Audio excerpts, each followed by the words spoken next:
broken system, chained and tangled up in lies. Voices shouting, screaming in defeat.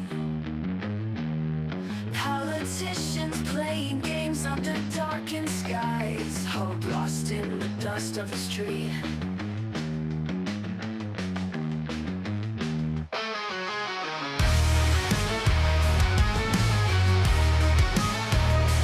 Red and blue, colors pouring from the sky. Debates turn to anger, the crowd gets loud. Punches flying in the blink of an eye. Truth buried deep beneath the shroud.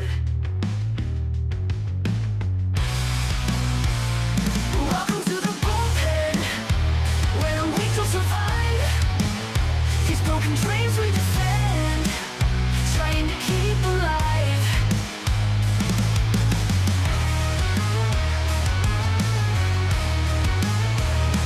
Faces on the screen, flashing perfect teeth. But behind those eyes, just rotting greed. Politicians turn to whispers beneath. They all just get what they need. Whispering conspiracies, drowning in their lies. Echoes of freedom, lost in cries. Spin the wheel of fate, let's see who rise. But this game will bleed you dry. Welcome to the bullpen, where the weak will survive. These broken dreams we defend, trying to keep alive.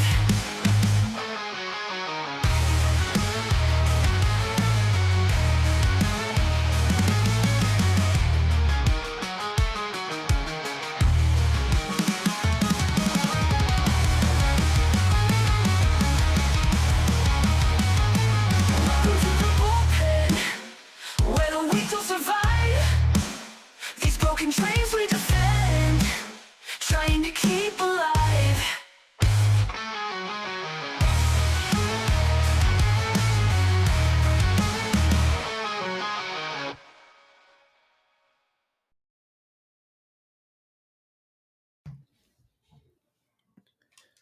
Hello. Hey, welcome I'm back to the from my bullpen. month-long vacation, Permad. Yes, Lil Chad is back, and he comes Normal back. people might say 10 days, but for Matt, it was a month. That's about how Mad's calendar works, and clock. This F is the the clocks worst this day of the morning, year. by the way. F them. Yeah, worst day of the year for a night owl like me. I still wasn't able to go to bed till 2, so I actually watched the time change over, and then we're up. You're like one of those old Ren and Stimpy like animation cuts where the guy with the bloodshot eyes as the clock just ticks over and then it goes back an hour. And you're Yeah. like, fuck. Except this time it goes forward an hour. Yeah. I think you can tell from the bags under my eyes how well I slept. I do 100% think I like the idea of not having the time change, but I would prefer we stick with standard time instead of the savings time. I know that that's the contention because I'd rather it's light earlier than light later. I don't need light later in the day, right? So I want standard time.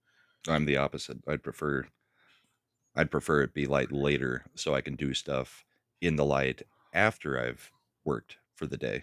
I don't care if it's dark when I go to work. I would prefer to be able to do stuff out in the yard and hang out on my patio into the evening. Of course, now I YouTube every night, so it doesn't really matter. Yeah, I would just say that in terms of negative consequences, like putting kids out to go to school at a school bus stop when it's pitch black is probably not the best scenario. And I'd say survival of the fittest. So how was vacation? It was fun. It was good. Got to spend time with the family. I know that's lame to some people, but it's good. Check out the episode of the Ascendant Art podcast from Friday if you want details on the pro tips from going down to Orlando with the family on how to do stuff. But I've got lots of, we have so much, God, this administration really does move at warp speed, because we've got more decisions out of the specifically that Dellinger case where the special counsel has kind of reached a conclusion, but the Trump administration doesn't want to let him go, which is even Right. better. So there's all sorts of fun stuff on the court side where I know that people were, Where and you tend to focus. yeah, and we had there because there was a lot of controversy this week out of a 5-4 decision where Roberts and ACB joined the liberal screechers to send a decision back down. Yeah. But I think people are overblowing what that means in terms of seeing that as like a betrayal. So there's white pills there where people just need to understand how Roberts operates a little bit, which is regular order. He doesn't like people jumping the line. He wants a case history to be able to have the Supreme Court weigh in on things. Right. So, in this case, that was the decision where Amir Ali, recently appointed justice to the DC Circuit, Canadian born justice, to the district court level in the DC federal courts, ruled that $2 billion had to be paid out to USAID contractors, Right. which is, again, there's fundamental problems with that case that are going to end up causing it to be overturned for other reasons, but it's still so early. What they did, I guess we'll get into it. What they did when they sent it down, Yeah. and this is because Roberts, as the Chief Justice, gets to write the opinion if he is on the winning side. He can. Other justices might want to, but the Chief Justice can assign who writes the opinion. In this case, he assigned it to himself, and they sent it back on a very narrow grounds, which was the district court level didn't needs to actually specify who's getting paid, why, and when. You can't just force like a blanket payment. We're sending it back down. The case needs to be remanded back to the district court. We're not restraining him, but we're telling him, if you make this kind of decision, you have to give specifics Yeah. Don't on give us what you're doing. generalized crap. And what's going to happen is once he makes his final ruling and gives specifics, then it can be appealed, and then they can be like, well, no, those reasons aren't good. Here's why. And that's how Roberts wants to operate. He wants a resolution at the district level, and for it to wind up properly at the Supreme Court instead of jumping the line. And we can argue the merits of that with the lawfare that's going on. And at some point, Roberts may decide to go ahead and move forward, as the dissent from Alito kind of hinted, that these people are so out of left field. We need to just smack them down outside of regular order. But I think because these other court cases have started being won by Trump on these immediate appeals to like the circuit level, from the circuit to the appeals court level, Roberts doesn't feel a need for the Supreme Court to lay quote unquote the smackdown yet, because they are getting overturned. As Dellinger, that case got resolved at the circuit court level. The Trump administration immediately appealed it to the appeals court level, and they threw out the circuit court level, said it was retarded, said that he can be removed. He can file a claim for wrongful termination and wind its way as a wrongful termination court, but you can't force the executive to maintain this person in their position. Like, that's what it can be. The executive has authority over who works for the executive. What's really funny about that case now is, as that was the appeals court decision, and the DC Circuit, by the way, the DC Circuit is no Trump fan. They put that decision out there. The Dellinger basically filed a brief to say, okay, I'm done. All right, I'm going to just take my ball and go home. Because what Dellinger knows is that if he winds it further, if he appeals further, the Supreme Court is going to actually create official precedent that Trump can fire anybody, even in these appointed, non-executive quote unquote roles. So he wants to go away. The Trump administration filed a thing saying, no, you don't get to be done. We're not done. We need this decision. Like, we're going to go forward because we want the precedent. So yeah, some of what the White House is doing is actually pushing the issue. Yeah. So the Trump administration Kind of like the naturalized citizen thing. is saying, no, you don't get to quit this lawsuit. We're gonna finish it. It's just like we're going through to the end. It's hilarious because he doesn't want to keep racking up legal fees for what he knows is going to lose now. And the Trump administration says, no, you don't get to leave. We're in this till the end. We're sticking it through. And that's the danger when you file a lawsuit, right? Because even if you decide you're done with the lawsuit, in order to be done, the other side of the lawsuit has to mutually agree that they're done now too, because now they've been served and they have a vested interest in getting a decision as well. So it Yep. doesn't always work that you can just get out of the lawsuit when you want to. Yeah. So you've been having fun with the Supreme Court and and all of the decisions for the past couple weeks. Was there anything else while you were gone that you wanted to make comment on?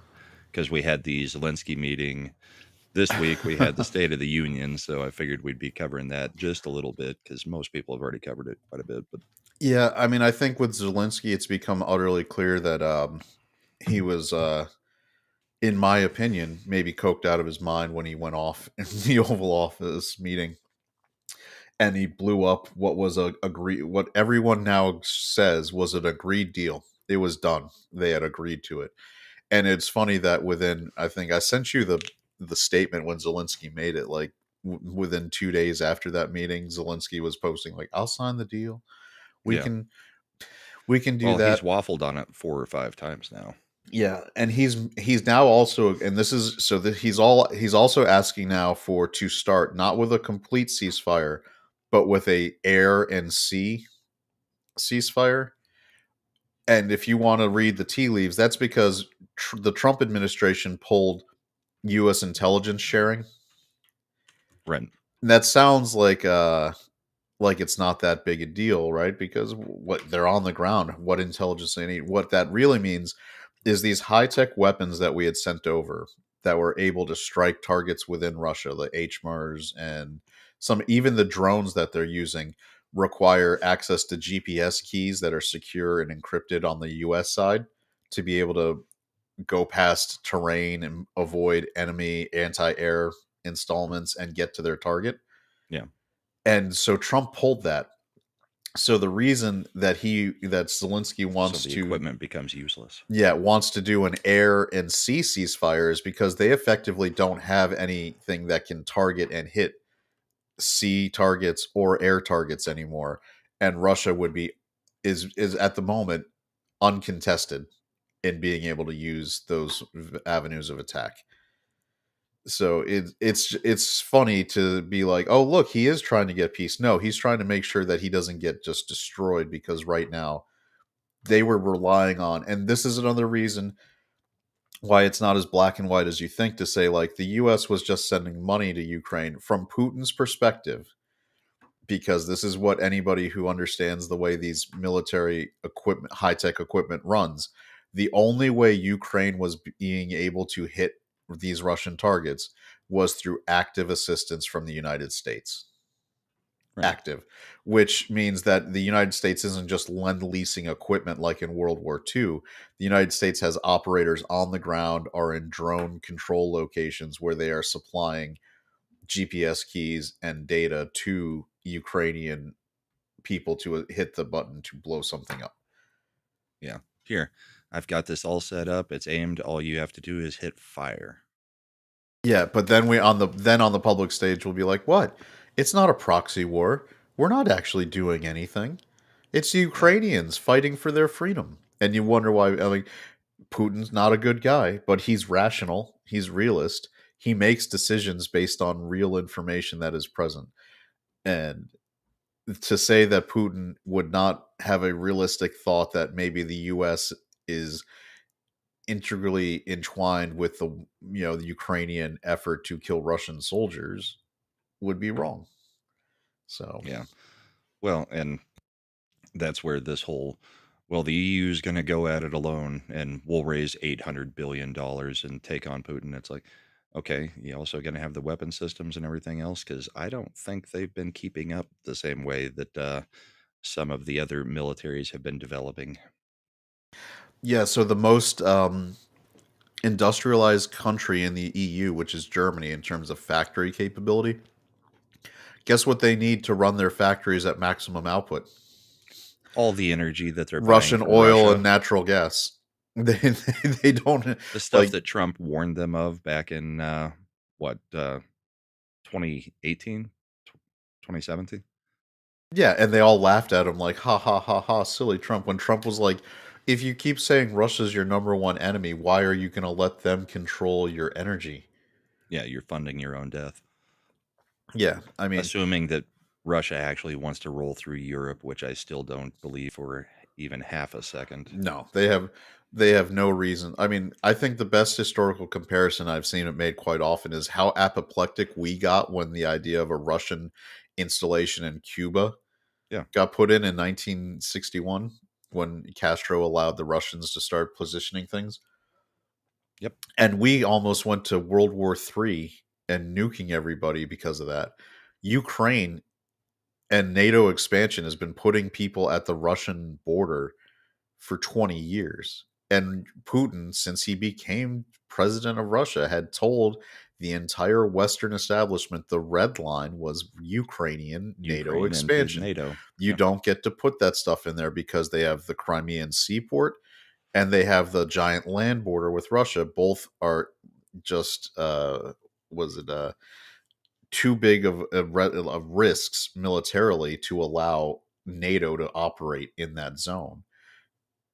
We've Yeah. talked about it before. It was Putin didn't he telegraphed this for god near 30 years. Like this is And it not was one of the allowed. first acts that Biden did was he literally told NATO, "Yeah, let's get Ukraine in." And then he sent Kamala over there. And then a week later, there's an invasion. Shocking. I love I liked Putin's comments yesterday. He's like, "Have you seen how much land we have? I don't need Europe. We were never going after Europe." You know, he was like, "I don't know where you guys get these fantasies from." not to mention the Russian land has far more mineral and natural resources He than said anything that in as mainland well. Europe. Yeah. He gains nothing by taking mainland Europe. Nothing.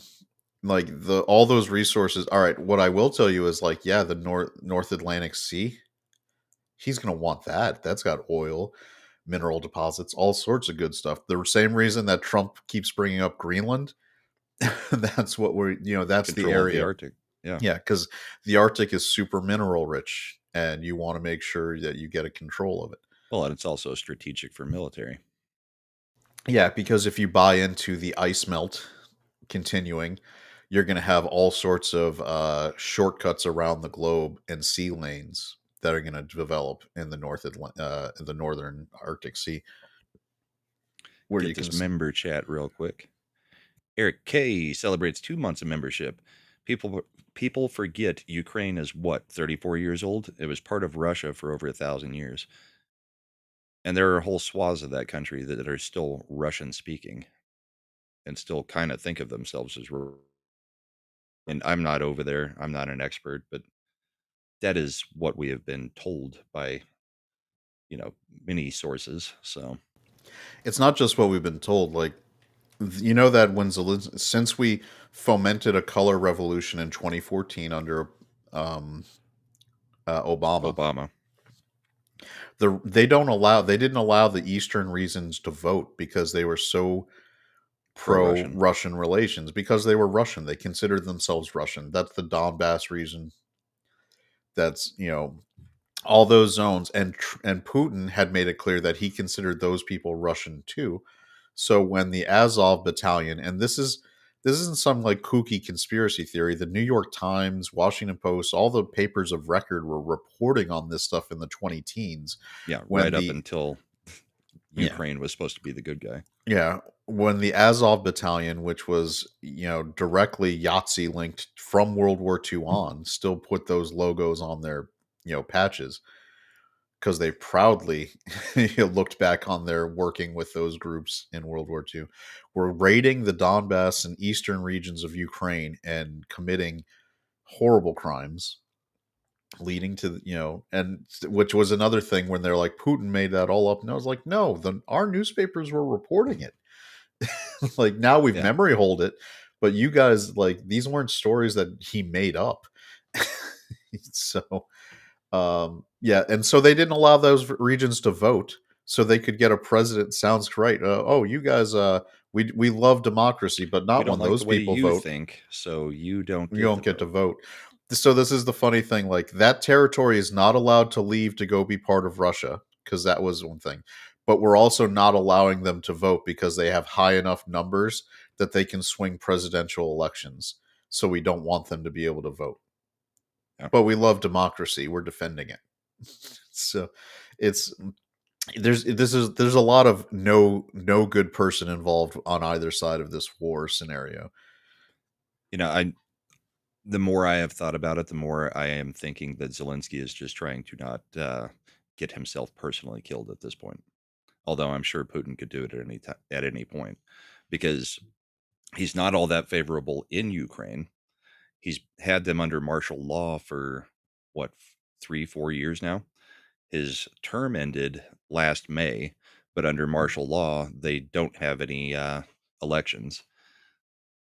I mean, He he's also thrown banned everybody into churches. the meat grinder. He's banned certain churches. I mean, there's a lot that Zelensky has done that there's going to be people calling for his head as soon as he is out.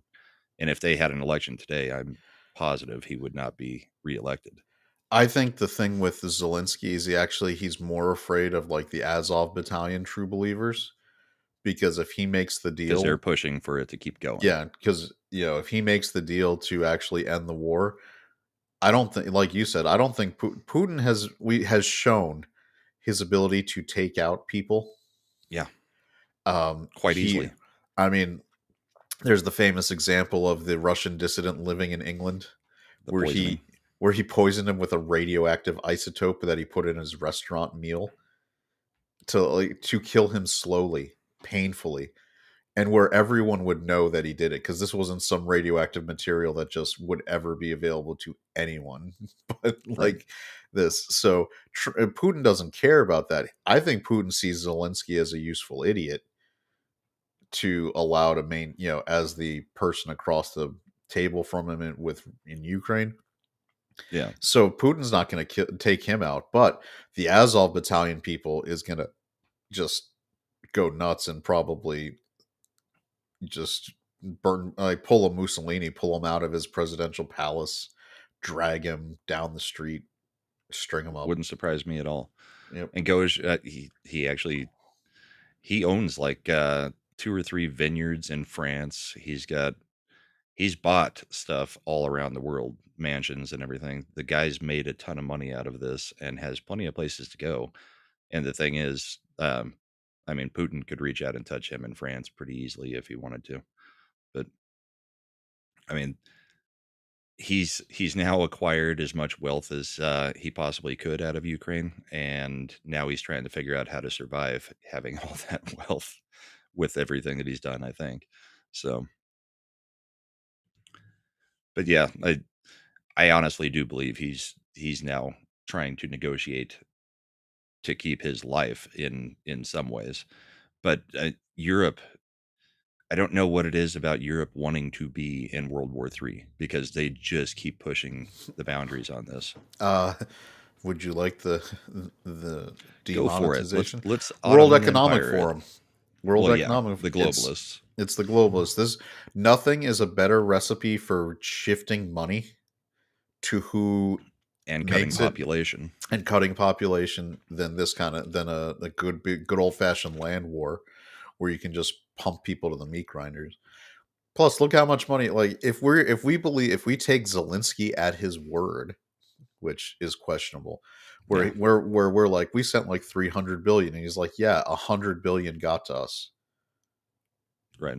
Where'd that other 200 like, we know from appropriations that money got appropriated and sent over. Where did it disappear? They are deathly afraid of actually auditing this money, because it's just going to be like when Doge finds all these other things. Like we committed in plain sight theft from the American taxpayer to fund left-wing lunatic groups across the world. I'm sure some of that 200 billion was spent to overturn the Romanian election that we're still waiting to see what they'll allow to happen that Vance because called them out on. yeah. So it's I mean, you're like, why would Europe want to keep doing that? Because Europe, under the auspices of the Ukrainian war, is able to do their own shell game of moving money Yeah, it from. was slightly rhetorical. Yeah, I Yeah. know, but it's I know you know, but it's important to understand. Like that's why they want to do it. That's why look at Syria. Syria has disintegrated into the new the inheritors of ISIS and Al Qaeda and whatever group they go by name. It's the same. Yeah. It's new names and new brand name, but same And a whole new same stuff. slaughter. Yeah, and they're killing the Christians Christians, yeah. who, by the way, Assad was perfectly fine allowing to worship freely, live freely. You might like there's all those things about like hey, they're terrible dictators, and I was like, but are they terrible for American interests? And Right. the answer was no, they weren't. But Assad now we've may got have been more problems. Assad, and yeah, the idea that the world is a better place with Gaddafi gone from Libya, Assad gone from Syria, to what the Obama administration attempted to do in Egypt. Thank God it didn't take. If we had Typically, every lost time we Egypt, prop up somebody in another country, it ends up being bad for us. I just don't want to. I think it can't be overemphasized how bad it would have been for the United States if the Obama administration's attempt at doing a color revolution in Egypt had succeeded.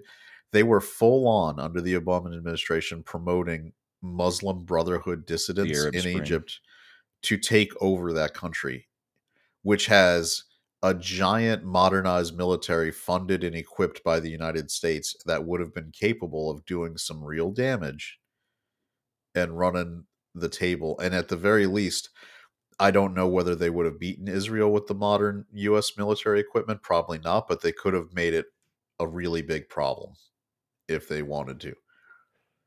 And the Right. fact that we dodged that bullet by having because the Egyptian military was trained by the US mostly and was secular, where we got a military dictatorship running Egypt now. You can't say that that's not better for the US interests than what would have happened if the Obama administration had had their way. Yeah. Which, I mean, because you've seen what happens when the Obama and Biden people actually get their way with foreign policy, and it's descending into chaos and creating giant swaths of Islamic republics. And when I say republic, I say that loosely. They're Islamic theocracy. Theocracies. You know, so like Libya is a failed state now. Syria is going to be a failed state. There's going to be a new Levant springing out of this Syrian zone.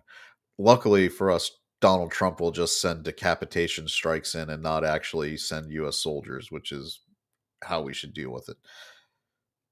But Yeah, if we deal with it at all.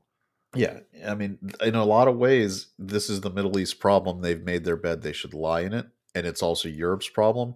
As you can see, when the refugees are dancing in the street as the Syrians are executing Christians, these are live videos out of Europe where this is Christians happening, and other Muslims. and if other you're the wrong the kind. wrong thinking Muslims. Yeah, and Europe imported that, and it's going to be on Europe to have to deal with it. Yeah. Of course, they could just conscript all of them, but good luck getting them to show up. Exactly. Now, luckily for us, Europe doesn't have any major military equipment manufacturing capability to really spin up. It would take, if that was happening, if Europe fell and they were trying to do that, it would be easy to again cut off Russian energy and keep that from being a real long-term threat. It's just more historically and culturally the significance of Europe falling to a Muslim horde is kind of sad. I mean, that was what it's all the Ottoman Empire. Set They up some tried new to do it. crusades. They tried to do it and they failed. And so who knew that it's the same thing. Like, we tried to fight them openly and we failed. So what did you change? We changed our system. How did you do it? We said that we were sad refugees and they let us in. Yeah. What did they do? They paid us. Did you have to work? No. Or we just let them claim that our imperialism over the years was reason enough for them to be allowed into our countries. Yeah, we gave them their first, we used white guilt. Mm-hmm. And we used it so effectively, we're destroying their countries from within. Yep, It- it's another mess. Europe loves to start world wars. yes, they do. And it's funny In how fact, they're responsible for the only two that we've had that are called world wars. yeah, and even we had a de facto run up with the Boer War prior to that, where it was kind of a European. Well, we don't want to. That's too far a tangent. We don't need it. We'll We move don't on. want to go into the King's Man. Yeah, to go into the Boer War and the fight over African colonization as a proxy war for European powers is probably too tangent for this one. Especially, we still have so much other stuff. Yeah, we do.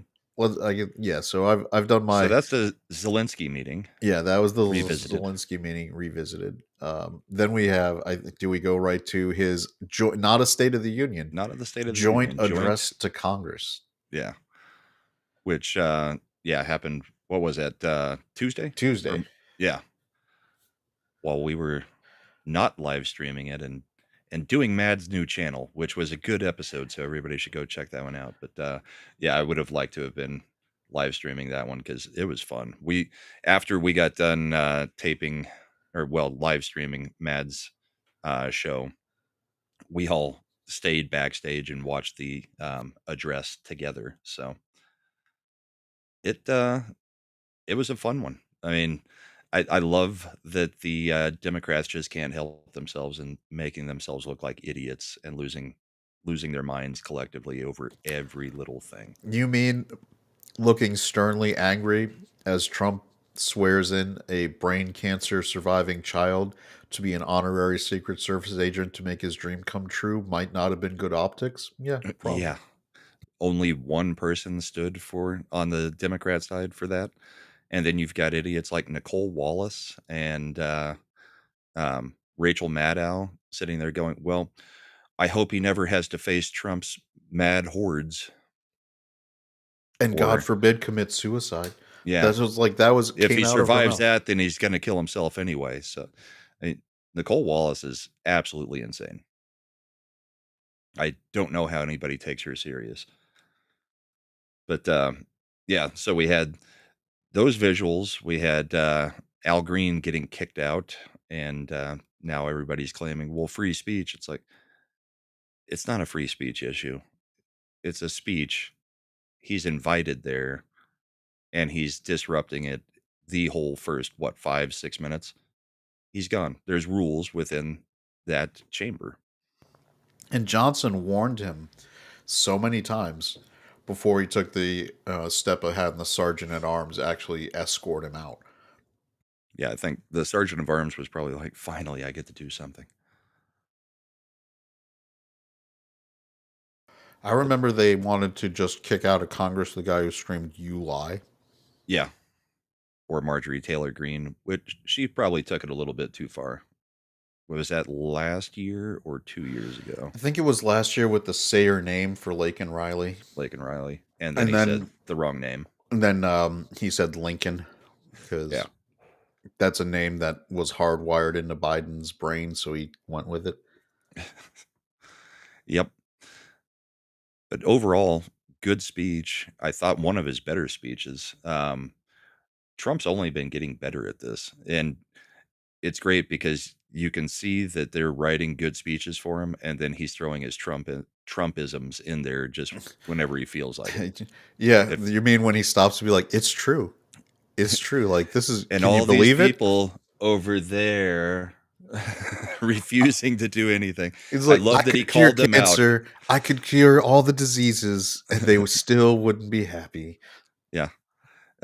it was great that he predicted exactly how it was going to go. I mean, we all could have, but and then after the setup, he brings in like the kid with cancer or the girl who got hit with the volleyball and had the brain damage, and they prove him out that they can't get with us on anything, even just celebrating something like that. So Eric K for $4.99 on the YouTube side. Well, it is our fault. We got rid of the above ground slavery they had. Darn us and our Western values. Yeah, it's funny because Judeo-Christian values that became the basis for Western values are the resulted in the only countries that actually and the only culture that specifically, and it took some time, but did ban slavery and also made rape a crime. Right. Like, if you are a supporter of human rights, as we consider, as it is generally accepted to exist, you should be an advocate for Western values like all day and twice on Sunday, because Western values are what bring you that. I mean, look, in India, we're not talking about 100 years ago where when a woman got raped, like they would prosecute her and let the attackers off. Like that is There's still only places that do that. that no, India had a big problem with that recently, and Yeah. they are only changing it. They are only changing these laws because of Western outrage, because their Western economic partners are outraged at at seeing stories where a woman is brutally ganged up on, and the attackers are let off with like a light sentence, and she's then ritual honor has an honor killing because she's now been tainted. Right. Like, Western outrage is why these laws are changing, not because of these cultures in the Middle East or Asia being somehow now pro women. It's because in order to do business with Western cultures, and this is where Eric K kind of they're taking it a little more underground. They're making it so that it's not as public. We are publicly against these things. But we're Yeah, still going to do them in the background. Yeah. yeah. Japan had an age of consent that was 13 because culturally, historically, in Japan, that was a-okay for them, and again, to align with generally accepted Western values, they've started increasing that. So it's ridiculous to say that, Judeo-Christian Western values are not responsible The values of actual freedom. for these enhancements. And like when they talk about this world order, like the global citizens concept, where we have to somehow make Western values subservient to other.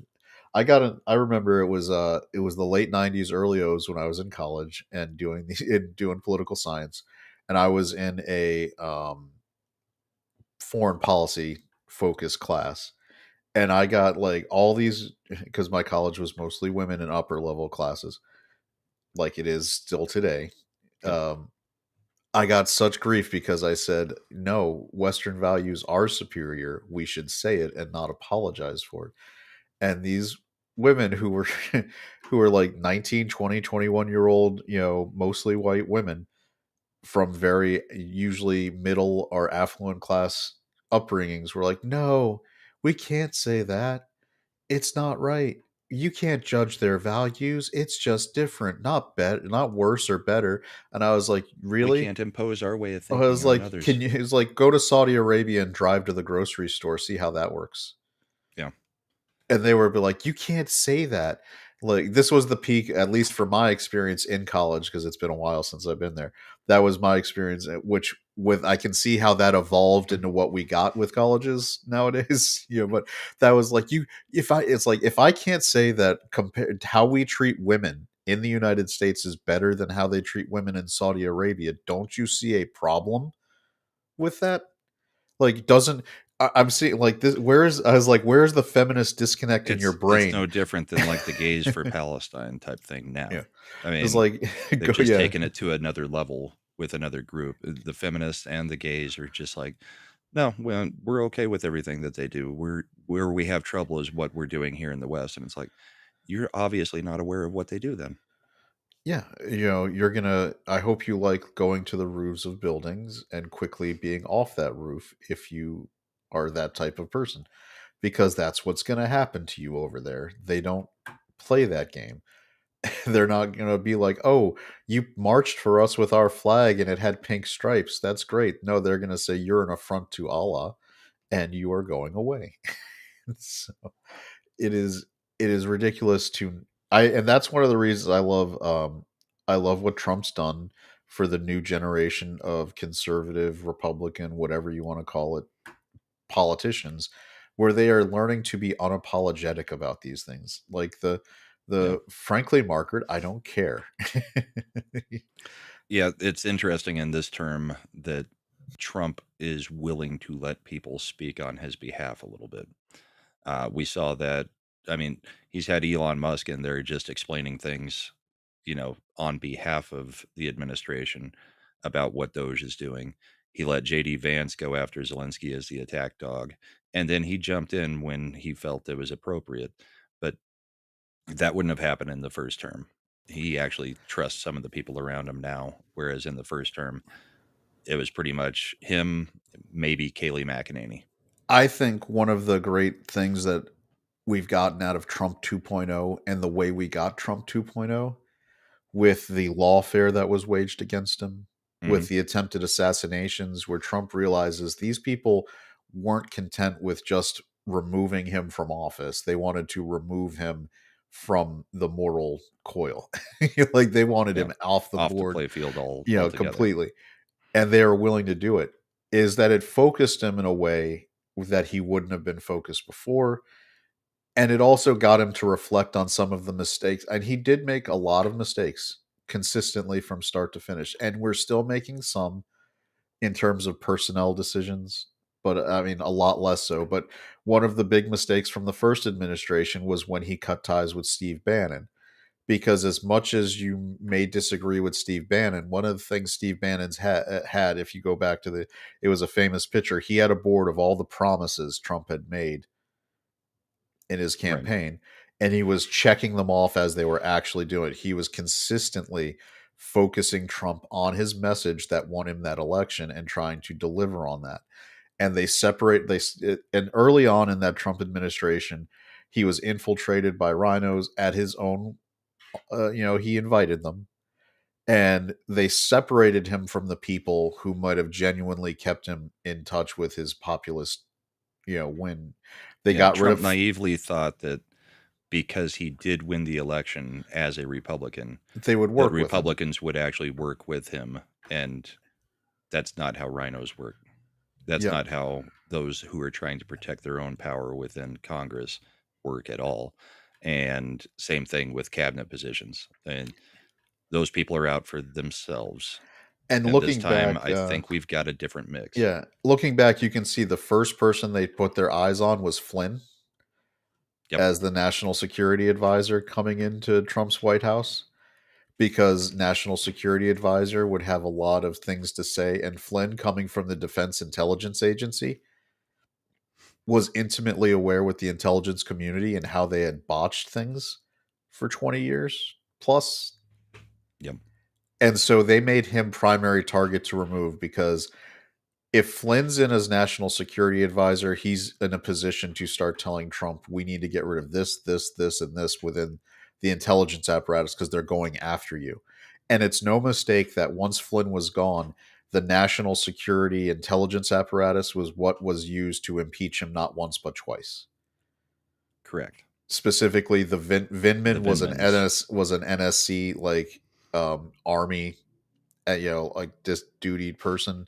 He was a colonel working on and it's all goes back on the Ukraine desk. I mean, once come back to the most corrupt country in Europe. So they did Working with this, the most yeah. corrupt politicians in the U.S. So, like to your point, Brahma, like Trump has done way better at having and bringing in people he trusts and will work with, and not letting the press bait him into separation. They've been trying to get him separated from Elon using From the Elon, ban, especially. and they Yeah. used the same strategy that worked with Bannon, where Bannon, they put him on Time magazine, started calling him the real president, like Yep. doing all those things. And Trump 1.0 wasn't comfortable because he was like, no, I'm the one who did these things. I want, the credit. And this So Trump wasn't the first one to use that on either. As much as we in retroactively don't like Bush all that much, they did the same thing with Karl Rove Bush. Karl Rove was the actual brains behind everything.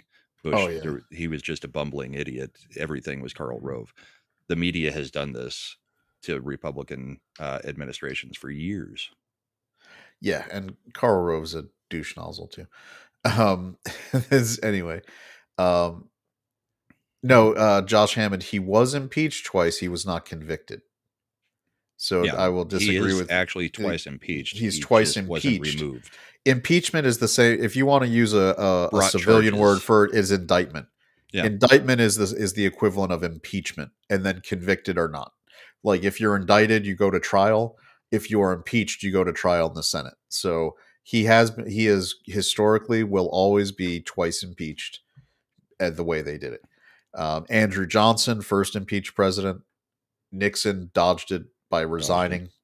Clinton was the second president to be impeached, but he was not convicted. No president has actually ever been convicted because the threshold is so high.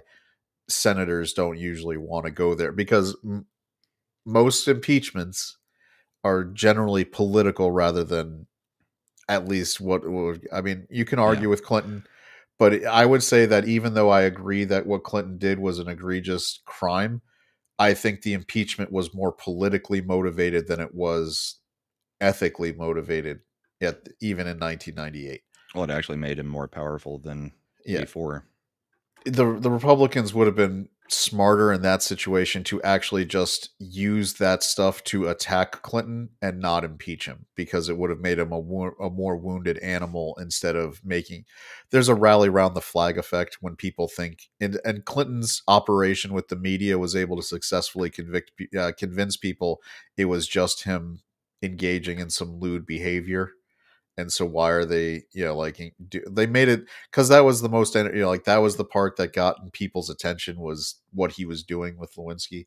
They weren't paying attention to the fact that the impeachment was really founded in him lying under oath in a civil suit with Paula Jones as the commander in chief, top law enforcement officer of the country. But that's impeached is an official thing. Trump's impeached. It is what it is.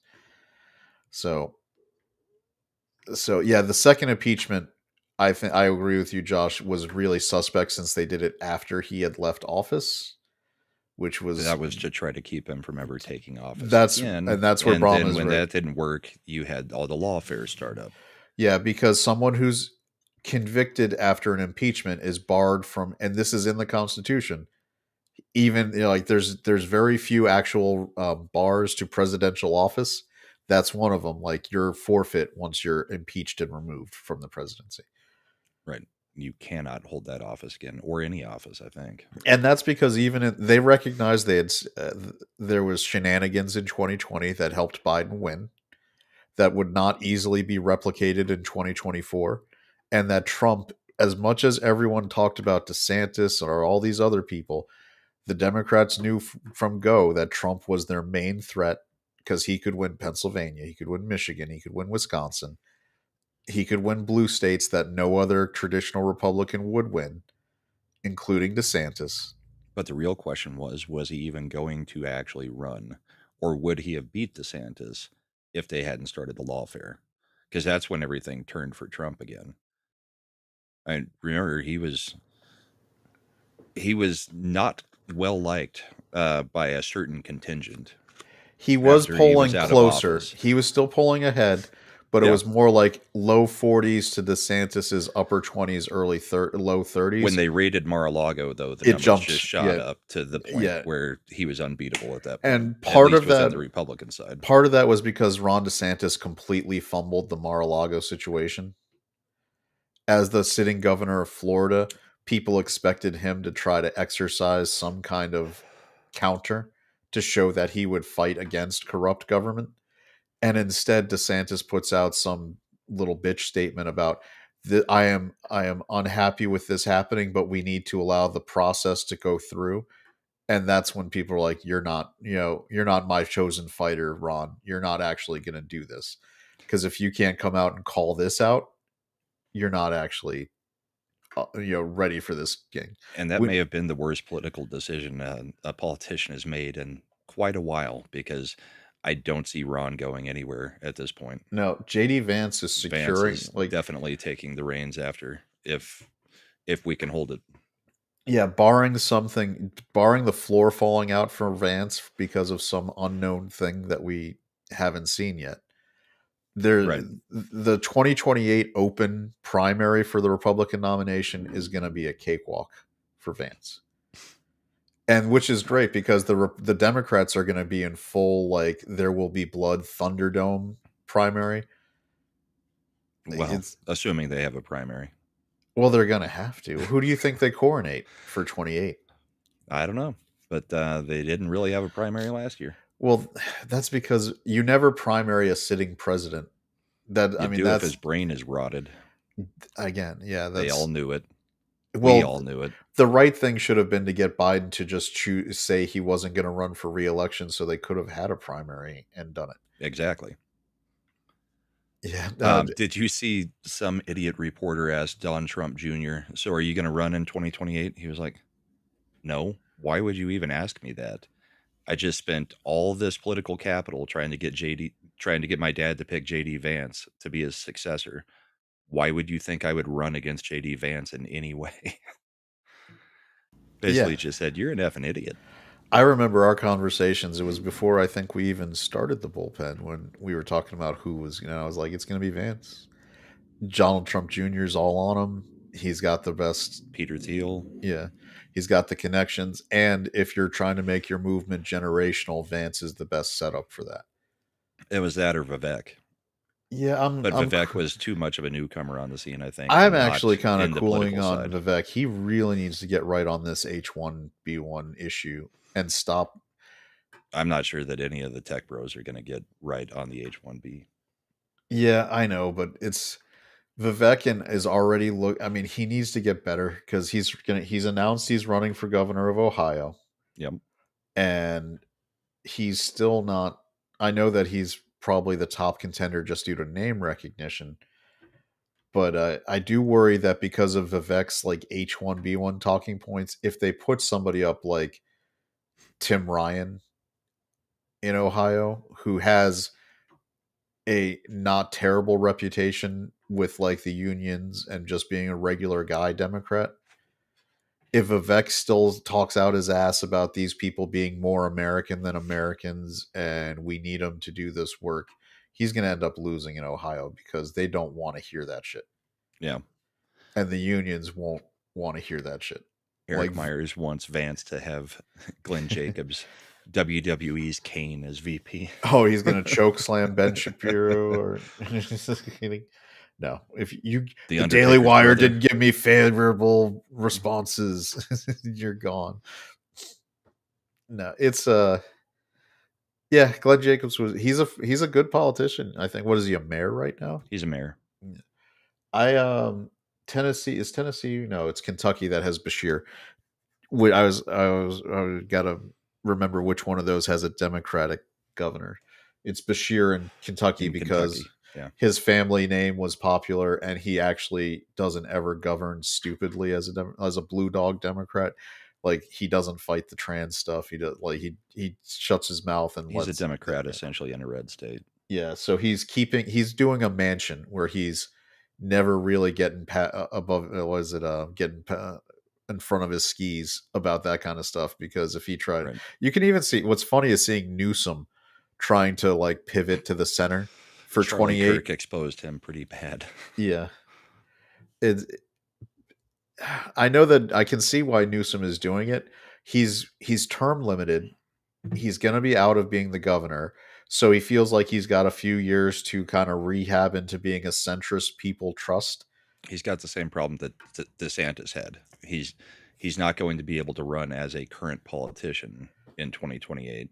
Same way as DeSantis couldn't wait the other 4 years to run. He had to do it right then because he wouldn't have had the platform to run from, or at least that's how the political side sees it. Is, well, you've got to be a sitting governor or a senator to run. You can't just come out of nowhere, even if you had a history. So Newsom's freaking out because the timing is not working in his favor with him being term limited, and with Kamala running for possibly senator, or for his job. So What I love is I think Kamala's gonna win because that's how things go. And she will be, even as Newsom is trying to probably pivot, Kamala will become the giant albatross across his neck, around his neck, for what she's doing in California, and the fact that he's still going to have to be okay with what she's doing in order to maintain the positive ties with the California fundraising operations. yeah, Because Act Blue is getting shut down. Like, that's a fun story from this week. I don't know if you have any I stuff didn't saved about it. get too deep into it, but The yeah, entire upper network of employees, including their counsel, is just resigning in mass because the Department of Justice is actually starting to look into their books and how these donations are going. And from the fact that what is it? What's his name? Project Veritas. O'Keefe. O'Keefe. Because since O'Keefe did like those operations where he's finding like 27 donations out of the same warehouse from different people totaling millions of dollars, and going to these little old ladies, especially I found, because Nursing I'm homes and all that kind of stuff. and Yeah. saying, hey, have you donated $380,000 to Act Blue over the last couple of years? No, I did one donation for $10. So you're saying these donations aren't you? And they're like, I'd remember if I paid that much money. Like, I don't have that much money. You know, Yeah. Act Blue is, and we all knew it in the political, if you were paying attention to the political side, that Act Blue was a giant money laundering operation. I'm sure some USAID money was getting put in there too, Oh, along with guaranteed. Chinese money and foreign donations to try to fight Trump. Act Maybe Blue, Russia. yep. Act Blue was 100% just like, yeah, it was crazy because if you'd been paying attention to politics for years, you knew that Republicans, the one thing they always had was the fundraising advantage. Like, the one thing that Republicans were better at was fundraising. Then Act Blue shows up around, and like whatever Obama's version of it was that evolved into Act Blue. All of a sudden the Democrats started raking in these massive amounts of money. Yeah, what was it called when Obama was doing it? It was another company that O'Keefe exposed, and they had to go underground when Obama was a community organizer. Acorn or Um, something. Acorn. Yeah. So he starts pulling in they start pulling in these massive amounts of money, and you see it's because they started using the internet. And like, it's in 2024, Act Blue was having you do credit card donations and wasn't even asking for the SVC number on a credit card. I mean, that's The obvious. CVV on the back. Yeah, Yeah. exactly. Which is a giant red flag for anti-fraud protection. So it's they were doing everything they could to make these transactions open to everyone go, and then Act Blue would be like, how are we supposed to vet it? They filled out the paperwork and said that they were citizens, so yeah, it's all good. It's all good. It's just money. And then they'd shout like, we How are raised, we supposed like, to track Visa gift cards? what was it when Anybody can buy them. when Kamala came in and they were like, we raised $500 million in 2 weeks. It was like, really? Like, that legitimately happened? Like, and they're like, it And was then they all go small about donor. claiming that they got small donations from everybody. Yeah. It's the same Same bot crap that farm. Bernie Sanders Yeah. does. Yeah, except unless it's from the health insurance companies, then I did not get money from. Okay, I got $1 million, but it I wasn't got the from. third most of any congressman, but let's not pay attention to that. Yeah, Guy's crazy. Yeah, it is.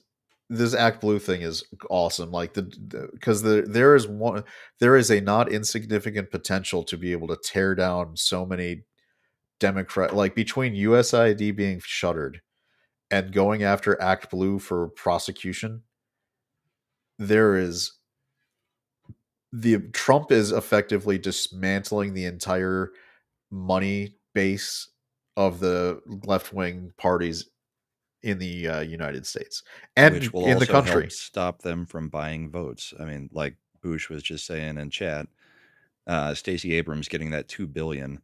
What was she doing with that? By her own admission, buying people new appliances. How is that not buying votes? Oh Or yeah, what's come out that the Biden administration was under the table paying 1 million people's mortgages because he needed to keep from having a complete housing crisis and collapse of the housing market.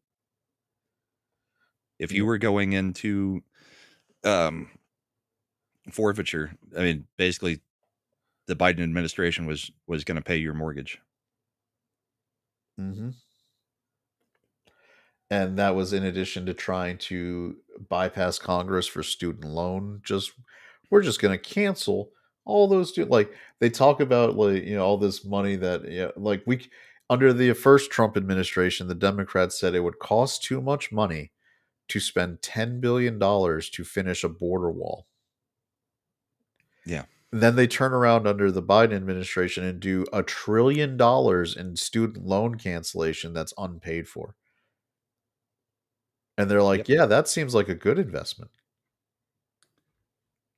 Well, It's, it's like Rush always said, nobody's going to vote against Santa Claus. If the Democrat Party is able to continue to just constantly give people everything that they need, and you become a ward of the Democrat Party, it's pretty hard to vote against the Democrat Party, even if it's actually turning you into more of a slave of the government than a free person.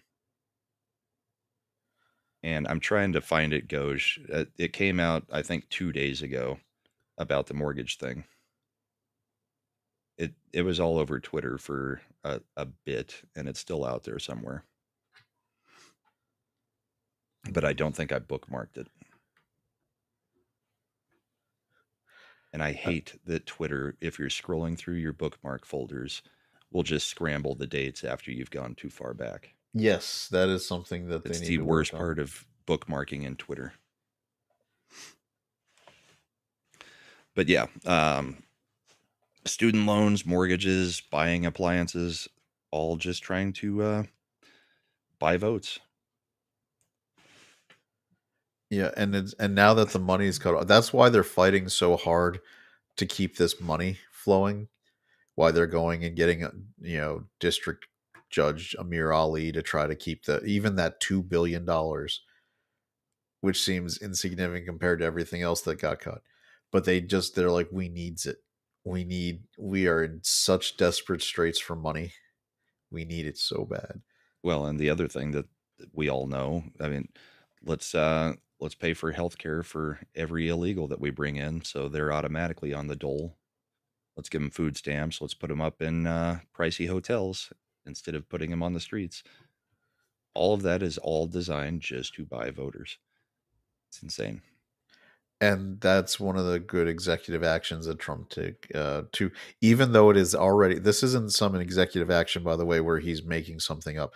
It is already on the books, law of the land, that people who have entered the country illegally are ineligible for these benefits, SNAP benefits, housing assistance, et cetera, et cetera. You are not qualified as an illegal immigrant to get these benefits.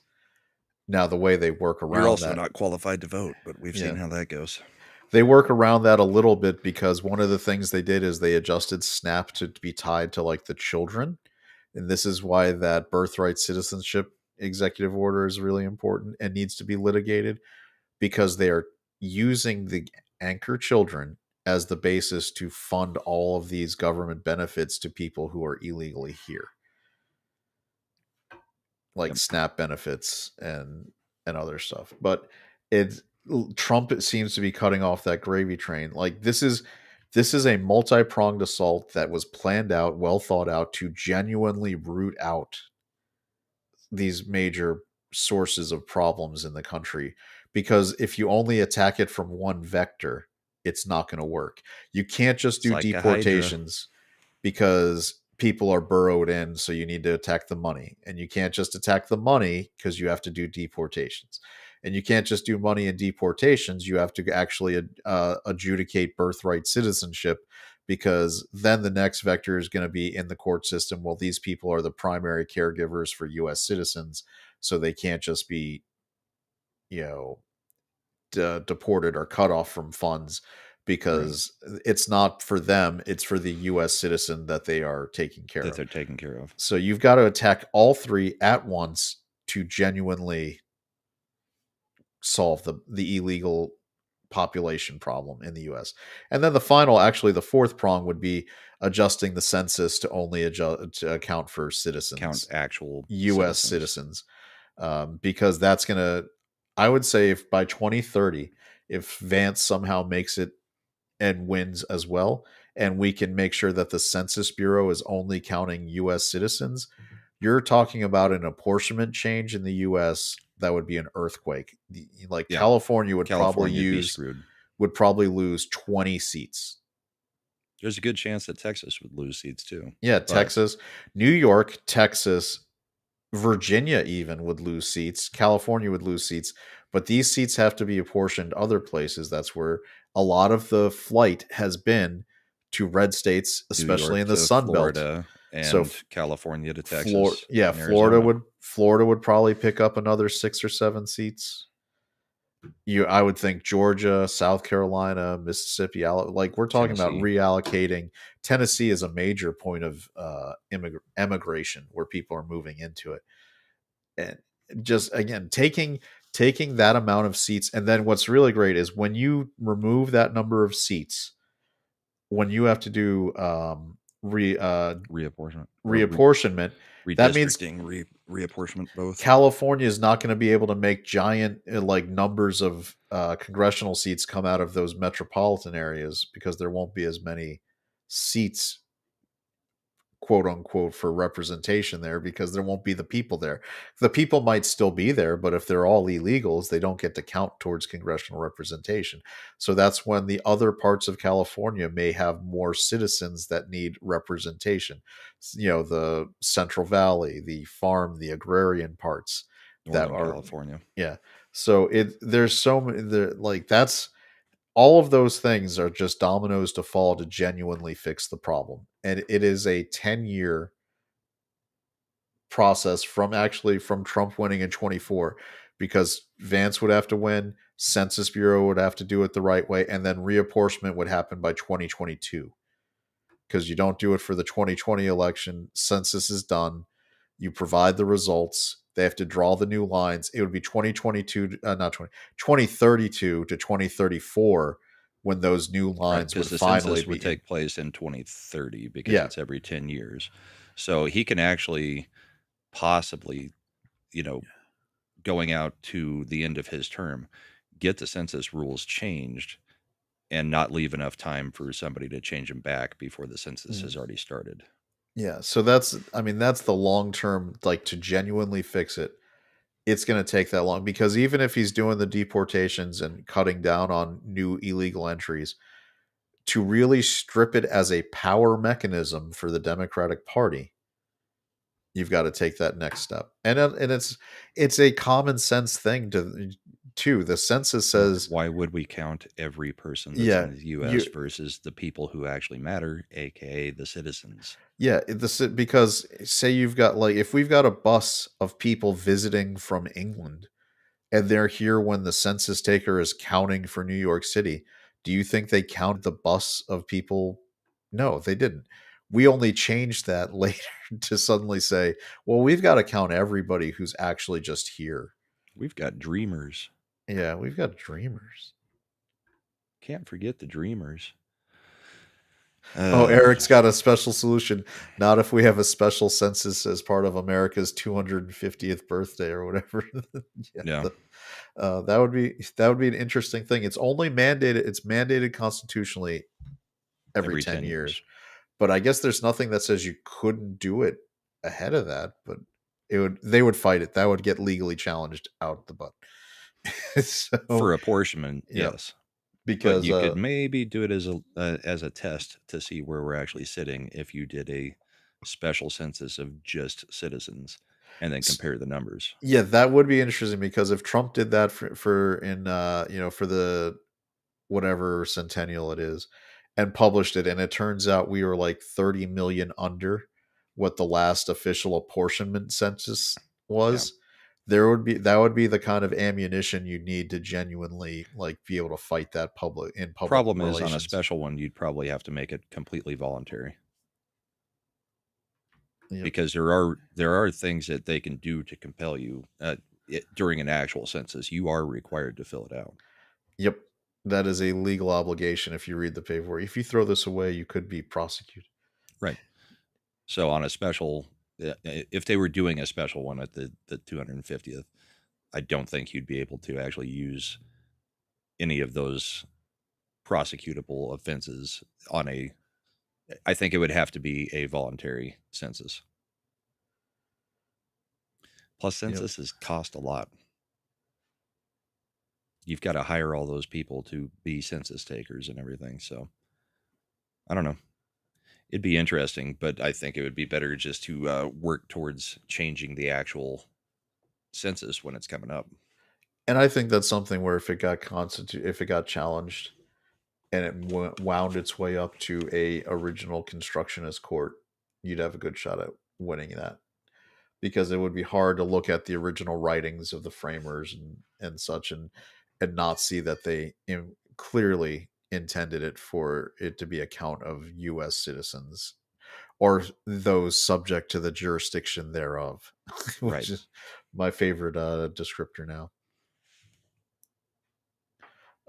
Deeple with some money coming in. Deeple for $1 over on the Rumble side. We need more Ottoman Empire discussions. Also, I posted some memes to your ex post, Brahma. Remember to like, subscribe, and share the stream. Need to get Lil Chad a seat in the White House press room. Yeah, I'm not doxing myself yet. I'm not up to He's that. not doxing himself, and I don't think he could actually pass the security. That part. I would think it's more that unfortunately, as great as our show is and as popular as it is, we're not quite bringing in the numbers of like, Breitbart or the Ruthless guys at the moment. We need your help to share that out and help get us there. So, And by the way, if you guys haven't been watching the Ruthless guys, I know they're a little bit, not quite as known as Daily Wire, The Blaze, the other big ones, but me and Chad both love them. I've been watching him for about a year and a half. I think I got you turned on to him, what, 6, 7 months ago, something like that? mhm. Or did you know of him before? No, I didn't really watch them before. It was from Brahma sharing it. So it shows you the power of sharing those podcasts out. Yeah. They do a lot of stuff with Megyn Kelly. They're pretty good guys. They're fun to watch. So I would check them out if you like shows like these. I will also give a shout out to, like I said, I think I've called this one before, the two-way with Mark Halperin and Sean Spicer. And they're a pretty good, like they do a daily just rundown of, because they're based out of DC and obviously connected in. So if you kind of want a daily, it's the way they work is they do a morning show and an evening show every day.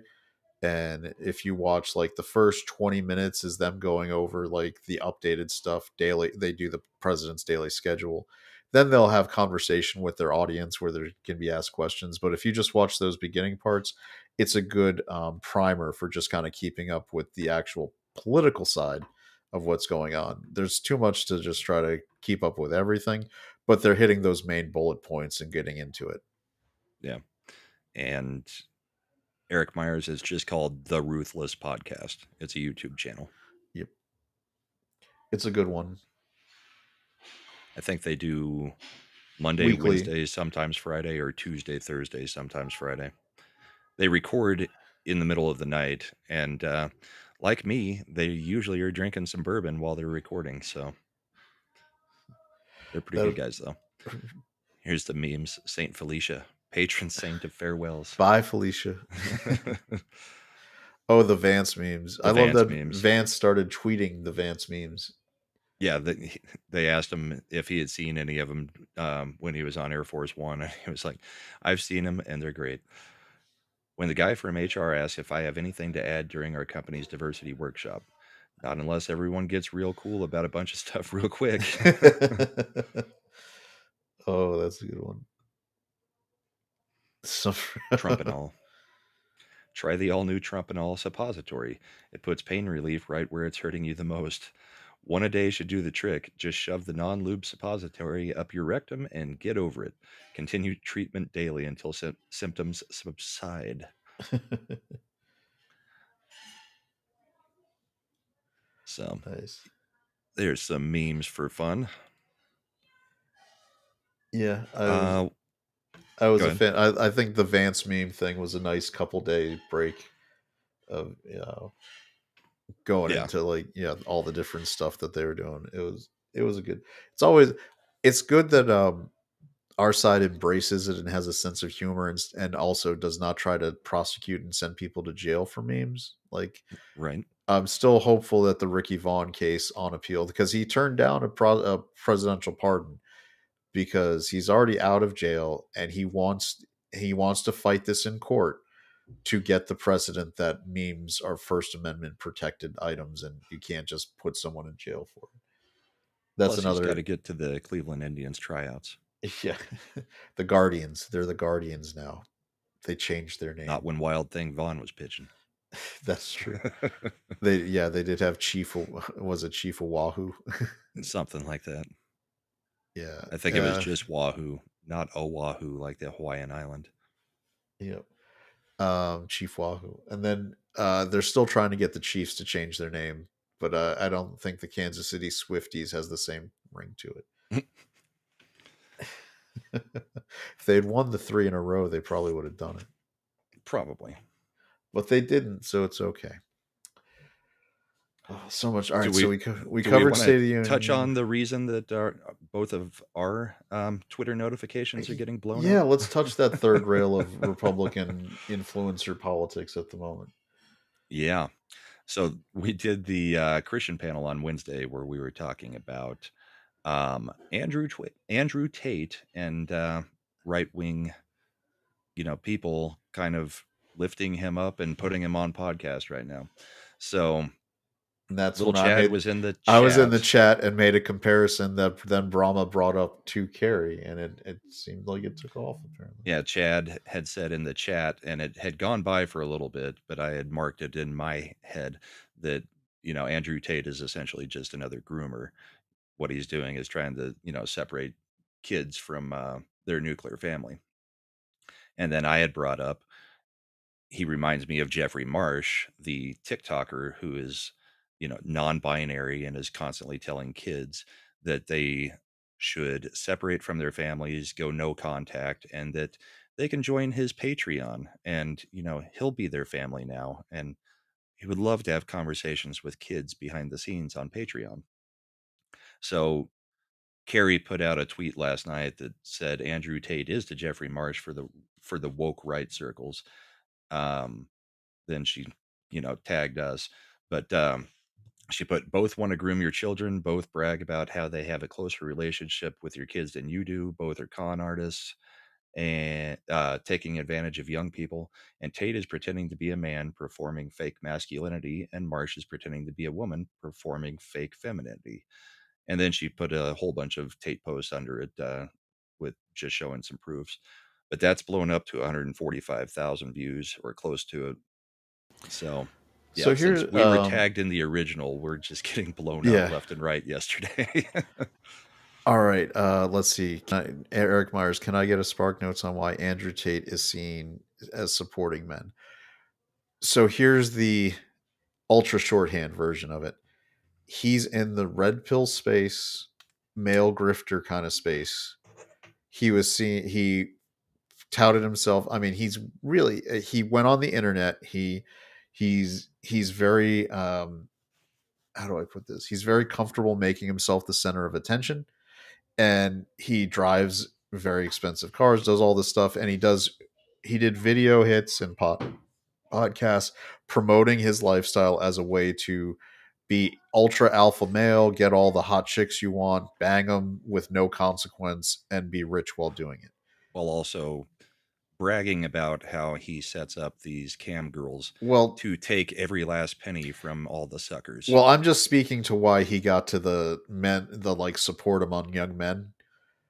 Right. When you promote yourself as an alpha male who can help you get rich and bang women, hot women in large numbers, as much as we'd like to pretend it doesn't, that kind of thing appeals to voluminous amounts of young men because it is, if to a lot of young men in their teens, what they think their life goals are: be rich, bang hot chicks, do that kind of be, Rinse and repeat. and rinse and repeat.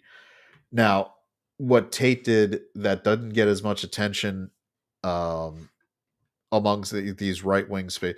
Now, Tate also, in the mix of that, will talk about taking on the establishment in the government because he's being persecuted.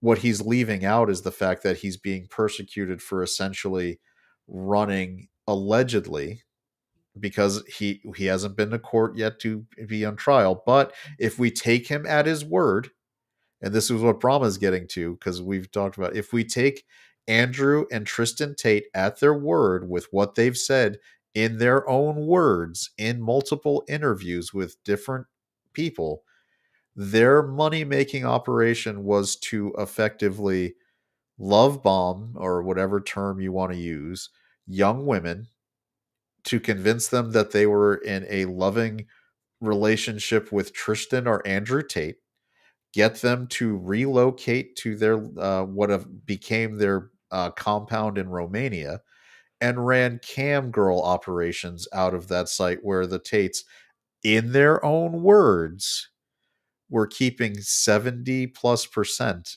of any monies earned by these young women. And with the goal of their operation to be to drain dry any man who was watching these girls and thought they had some kind of a relationship with these girls, to get them to separate from all of their money, send it to these girls, even if they couldn't financially support it, whether they were married, single, whatever.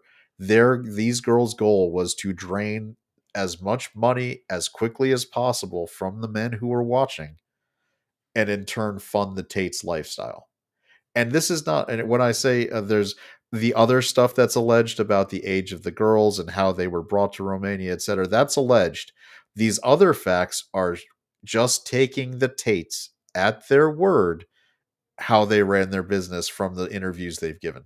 And none of that runs consistent with conservative policies. Nothing that they say really runs consistent with conservative policies. The problem is kind of what Goj is saying there.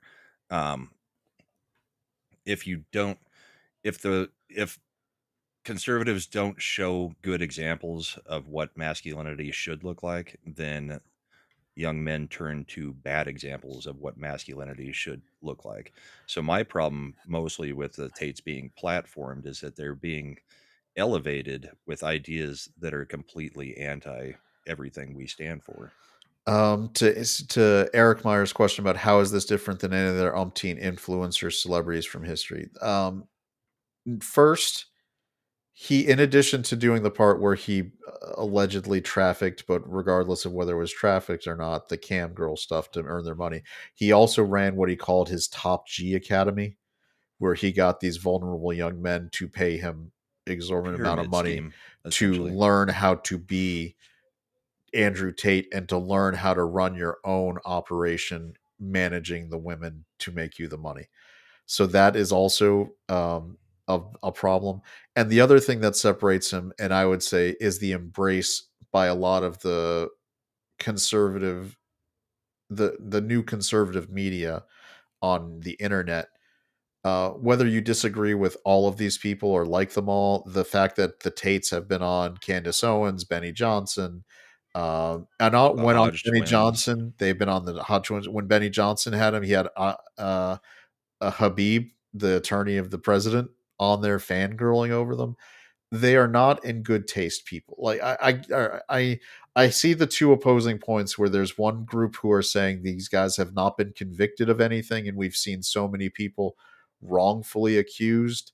that they instinctively want to have a defense of them because and it's something that we all see, that illegitimate left-wing government apparatuses are being used to attack and dismantle conservative thought leaders.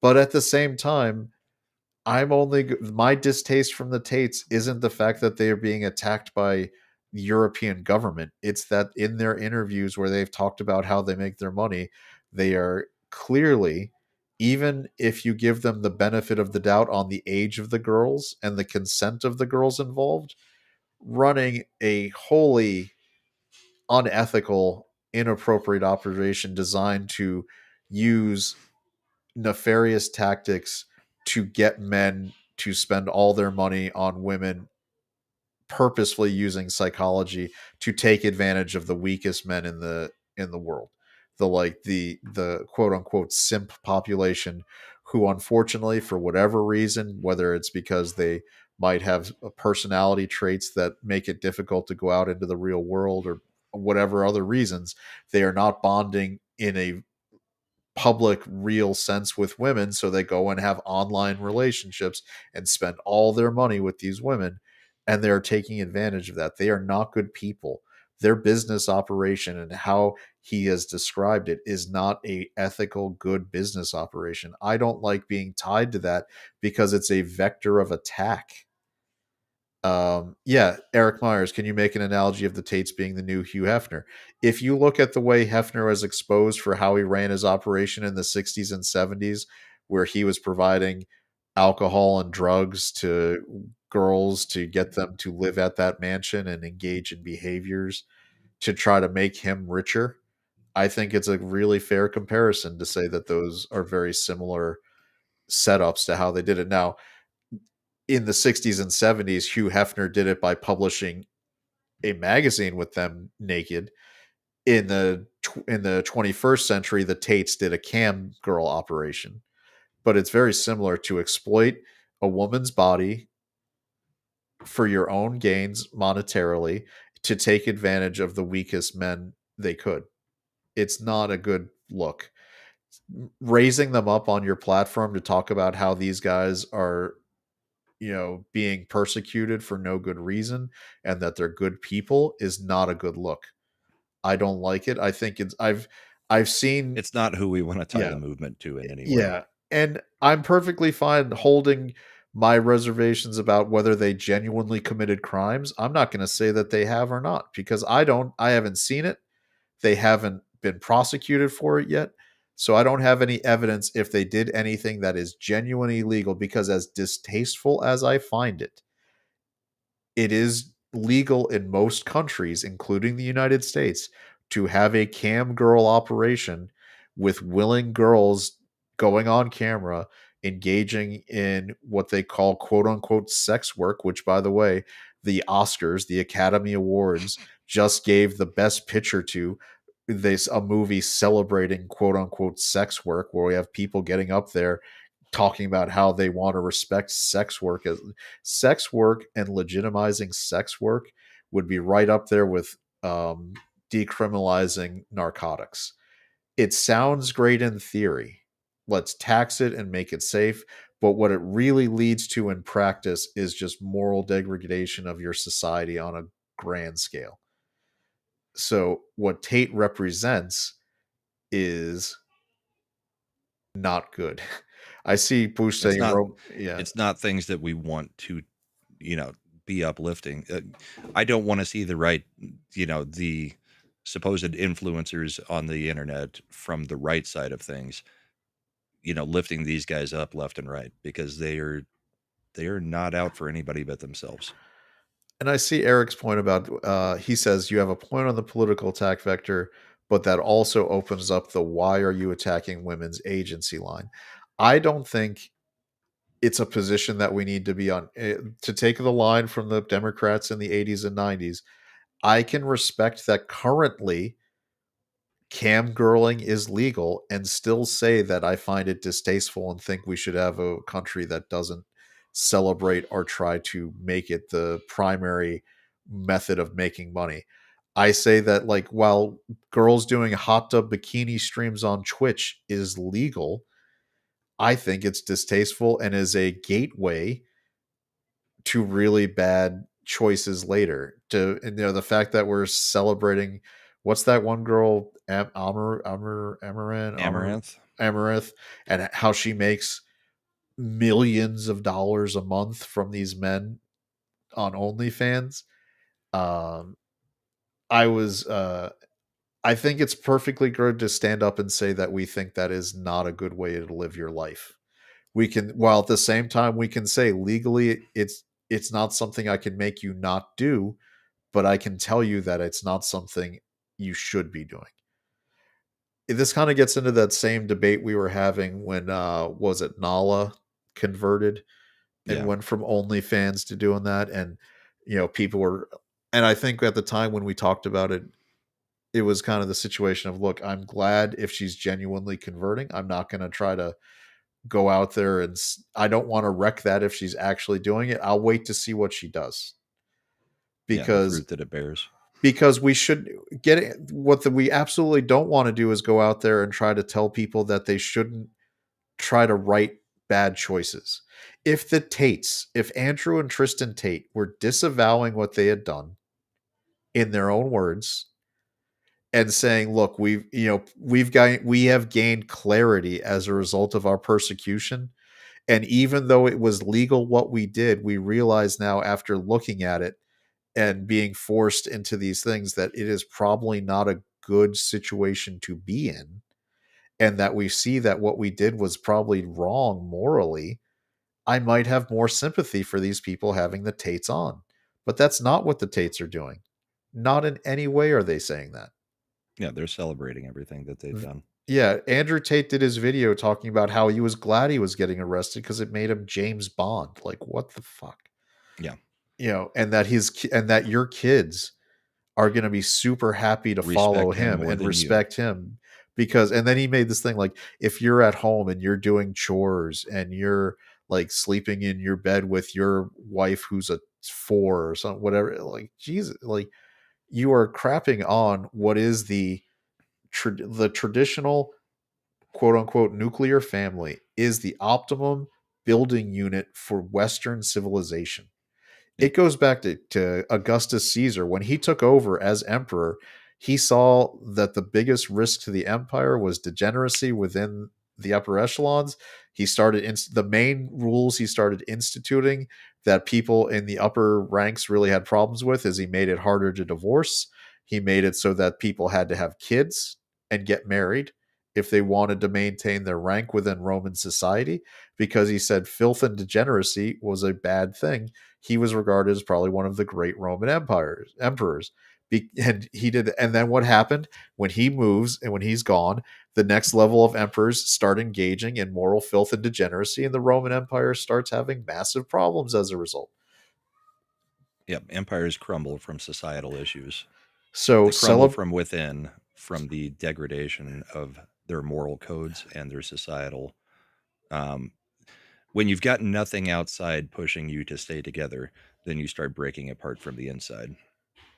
Yeah, and so that's why my issues with the Tates aren't because I want to make this clear. I'm not saying they're guilty of anything legally. I am saying I am in a position to judge them morally And their because own words are what yeah, do that. and I'm not judging them morally on anything but what they've said about how they live their lives. I'm not taking anyone else's word for it. I'm not saying guilt by association that the Tates were with this person or that person. What I'm saying is there's so much video evidence, and Carrie's put a lot of it in that thread. Well, and From she did a whole yeah, show on it, I think not last Friday, but the Friday before yeah. that. If you just listen to the videos the Tates have made for their own audience promoting their lifestyle, that is enough for me to make a moral judgment.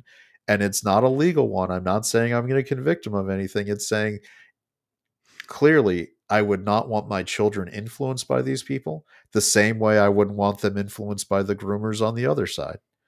And my thing is, if you're well within your rights to platform them, but I'm going to lose a lot of respect for you if you do. Yeah. So that's and Benny Johnson was someone I really enjoyed. I liked Benny Johnson a lot. I cannot I cannot lie and say that I didn't lose a little bit of my respect for him as a creator. And for Alina Habba. Yeah, with the way that, and it's not just that they had the Tates on. Having the Tates on It's is fine. absolute praise of them. I mean, Yeah, you're celebrating it. they should be challenged. You should say, hey, morally, like Benny Johnson promotes himself as a morally strong person with a family, making. Can Benny Johnson, the way he did that interview, if I was on his show with him, I would ask Benny, would you be happy knowing that your, and let's just even make it 18-year-old daughter, when your daughter turns 18, was going to Romania to work with the Tates? Would that make you a happy father? Would you feel like her choice was a good, moral, sound one? Because the way you were acting on your show, treating the Tates, tells me you're okay with it. And if you tell me that you wouldn't, then why did you not challenge them? Why did you not ask hard questions to them? Why are you just, letting them go along and fanboying about it? You Yeah. don't get to have it both ways on that kind of stuff. At the moment, it's bringing in numbers. Yes. And if that's like, sure, I'd love to have huge numbers, but I'm not going to platform somebody like that. Even, on a small little channel like this, I wouldn't want to platform somebody like that to be the way to make it. Yeah, because But are you selling your own soul for your numbers? right, Is it worth it? Like, is it worth what that extra pay? is it worth it? Is it like is your 50 pieces of silver worth what you're going to get as a result? I mean, obviously that's a hyper exaggeration, but you're kind of compromised. To me, Benny Johnson seemed to compromise everything he said he was the way he did that interview, and maybe it's just one blind spot for him, but I don't like it. But And that there's and blind it's spot not. has now gotten all the way up to the Tates were celebrated at the UFC fight. Yeah, and Cash Patel was there, which is interesting because that could raise a question. I find it funny that on the one hand, the same influencers who are bitching about how the Epstein files have not been published were also having the Tates on, because now it's allegations at this There's, point and they're not yeah, proven, they're not been convicted in the criminal court. But Epstein never went to court for these things either. Technically, it was never adjudicated with Epstein what he actually did with girls and what age they were. So there is a fair comparison to make that what Andrew Tate is alleged to have done is not that dissimilar to what Epstein was alleged to to have what done. everybody's outraged about with And if you're Epstein. Yeah. outraged over one, why is the other one okay? And at the very least, I'm not saying, and because the Tates have never been criminally charged, have never been criminally convicted, at the very least, be skeptical in your interview with them. Ask questions. I'm not a person who believes you shouldn't have people on of differing viewpoints or all sorts of stuff. But if you're gonna do it, if you're platforming them on your show where you've espoused a certain level of values, and I think this is where Carrie Smith was getting at, in the same thing that you were getting at with your Christian panel show that day. All these people have for years now made their bread and butter on their shows saying that they are a certain type of person with certain values, and they go hard on all these other things, and then when it comes to the Tates, all of a sudden all that turns off. Yeah. And that's where I have a problem. And I know that on the, there's some people who are like, well, you voted for Trump and he's supposed to have. These things are night and day, and when you try to make that argument, it looks retarded. To try to say that if I voted for Trump, who was alleged to have been X, Y, or Z because of the Access Hollywood tape and some lawfare convictions in New York that are highly suspect at best, is the same as Andrew Tate, in his own words, for years talking about what he does with his, I'm going to be honest, with his prostitution operation. Cam girling is, to my mind, the same as prostitution. A man pays money to, in this case, just visually witness a sex act. That's prostitution. Now you can That's call it why they've changed it to the to the sex name work. sex work. Yeah, you can try to mainstream title it whatever you want. That is old school biblical prostitution for the 21st century. And he's made his money doing that. So the appropriate description in his own words for what he is a pimp. Pimping out girls for money that he takes the grain, and like he is a traditional pimp in that he takes the money from the girls and only gives them a little bit. These are his own things. Just enough to get by, so that they're still dependent upon him. Yeah, and Bush is saying they probably aren't just showing images. I don't. Again, I can't even get into that part. I know that um, Andrew Tate has made boasts about the things he gets girls to do for him, and in to please him. And I think that some of the boasts have included the ways he makes money, not just on cams. But I'm just sticking to the cam stuff because that is well litigated and completely factual, that we know that's 100% how he made his money. Him and his After brother his kickboxing. after his kickboxing. And he is, and I'm not even getting to the fact that he has been overtly a promoter of the Muslim faith and its worst tendencies in how they treat women. There's clips of him and like, oh, if you're a Muslim, why wouldn't you want like a 14, 15-year-old virgin? That's what he called it. That's the best frame in the world. That's the best mindset. That's the best way to be. I was like, I feel like that's a problem. And I'm not even going to use that as the basis for me trying to go No, after the we're people just for using, platforming him. yeah.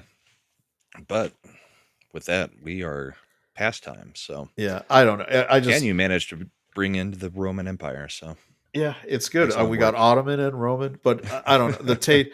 I just it got me lit up because I've been seeing that thread now for 2 days, like you, Yeah. and I've been seeing the responses Every single time anybody puts Yeah, anything on it, we get a notification. and the people who are countering it just seem so obtuse. And I've been very disappointed with some of the people who defending the Tates with some of the ways they've gone about it. And so I just had to and I know you had a chance on the Christian panel to kind of talk about it and get out Yeah. there, but this is my chance to. I think the idea that we're being so celebratory and not skeptical of the Tates is a problem for a lot of influencers on our side. Yes. I would love, and like as an example, I would be 100% okay with Andrew and Tristan Tate going on Megyn Kelly's show. I would, Exactly. because I'm Megan sure would Megan actually push back. would push back and ask these questions, and then they'd get pissed off and probably leave the set, and it would be Yeah, interesting. that's the one of the bigger issues is the people that have had him on, like we've said, are not giving any pushback. And they would never go on something like Megyn Kelly where they're going to get the pushback from somebody who's actually able to do it. Remember, she is a trained attorney, and she's used those skills in the past quite often. You know So who else was a trained attorney? The president's attorney, who was on Benny Alina Johnson's Hava, show, yeah, and she just completely fangirled for 10, like 15 like minutes. giggled. If she was 20 years younger, she was one step away from buying a ticket to Romania. Yeah. Like it was downright embarrassing, honestly. It was. And And I haven't watched the Hodge twins platforming of him, and I haven't watched all of the Patrick Bet David stuff. So Patrick Bet David is his own issues. problem. He's made all his money being a multi-level marketer, scamming people, and I've got a lot of problems with him too, but less so. How do I put it? In a lot of ways, a multi-level marketing guy is bad. But I look at that even as a scale above what the Tates do by like whoring women out, Right. yielding, and then making money from men taking advantage of them at their worst to as a result of that. While also claiming to empower men. There's so many morally horrible things about the Tate's operations if you take them at their most legal that are bad, and then if you start adding the layers of the allegations on what might make it illegal, it's even like magnitudes worse. Yep. But if it was like I said, if I only had to take them at their word with what they're saying they do that is legal, I still find them morally reprehensible. Exactly. What do you got coming up? We got Mad's new show on Tuesday with another Irish tale, From which, Australia. well, we get there. I've read the script now, You've so read I it? know. I know. And then next Friday, we're going to have the Ascendant Art podcast, which I'd appreciate if anybody would go over there and be able to subscribe, because we've now been officially over on our viewer hours needed for weeks. And so we just need the subscribers.